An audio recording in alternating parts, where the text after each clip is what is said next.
Hi everyone, my name is Angela and this is going to be all the books that I got for Christmas. My goal this year was to get my physical TBR down to 50 so that I could get a bunch of books for Christmas and not feel overwhelmed with my TBR, and I did accomplish that, so I'm so happy that I got some great books. I got all of these as gifts from either my husband, my sister-in-law, or my mother-in-law, so let's get into the books. First up we have European Travel for the Monstrous Gentlewoman by Theodora Goss. This is the sequel to The Strange Case of the Alchemist's Daughter, which I read earlier this year and gave 5 stars, so I'm really excited to continue on with this series.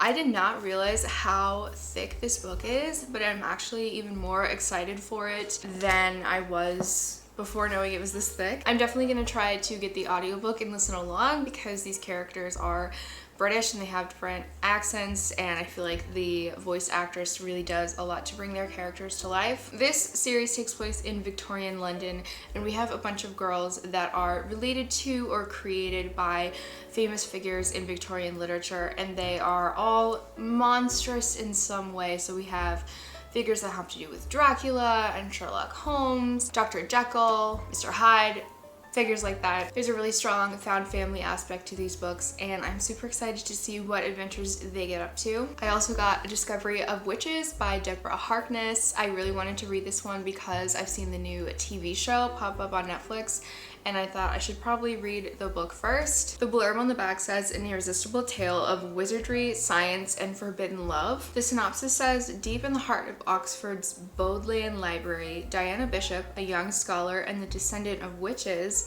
unearths an enchanted alchemical manuscript.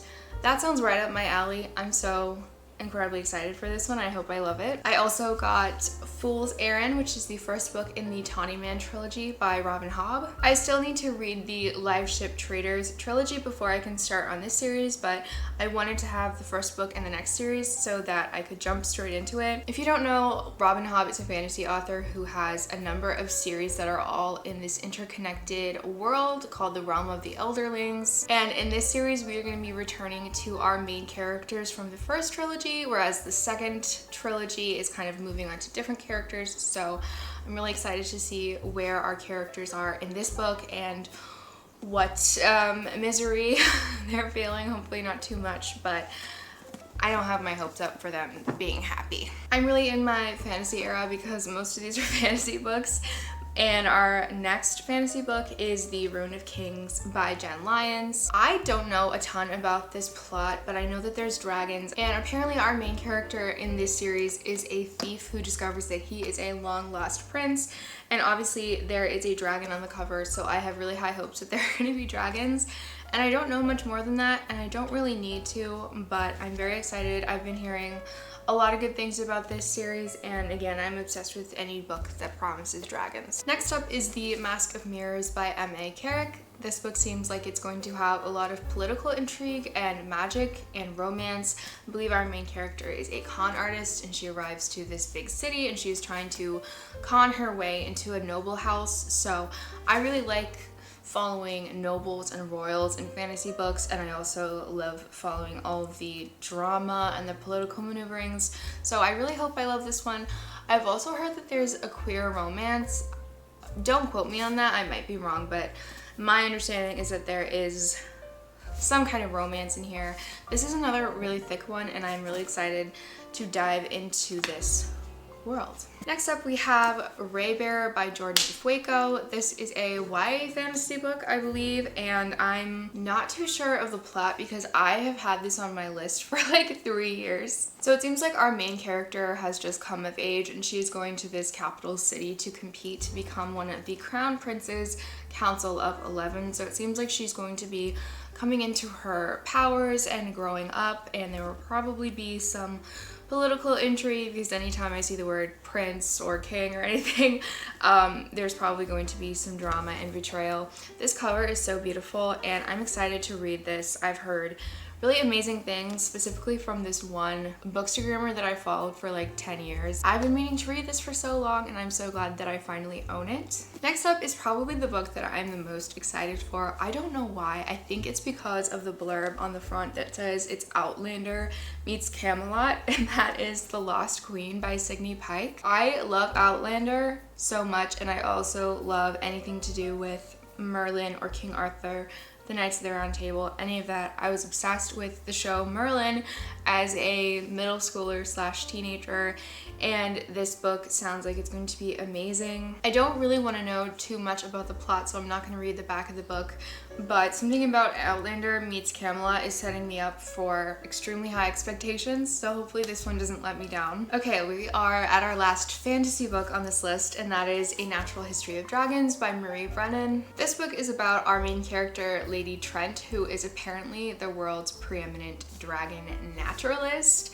And it says on the front it is a memoir by Lady Trent. I'm just hoping this is clever and kind of funny and has a lot of detail about like natural history and dragons and a woman in STEM. And I think this is probably historical, like set in the 19th century or something, and it kind of reminds me of the main character in the book A Curious Beginning, Veronica Speedwell. This is a shorter, more manageable fantasy book, so I think this will be a great pick for when I don't want to be overwhelmed by a 500-page fantasy story, but I still want to read about dragons. Next up is a romance that I've heard nothing but good things about. I've read, I think, 4 or 5 books from this author with a little bit of mixed success, but I feel like her books are always an easy, fun time, and that is Love Theoretically by Ali Hazelwood. I feel like this is one of her better received books in terms of like, it was on a lot of people's favorites list when it came out, and everyone seems to really love this book unless they are like a certified Ali Hazelwood hater. And I am an enjoyer of Ali Hazelwood. I would not call her one of my favorite romance authors, but at the same time, I can usually count on enjoying her novels when I read them. And in this book, as always, we have 2 main characters who are sciencey STEM people in some way. And I know that our main female character makes money by fake dating people. That's like her side hustle.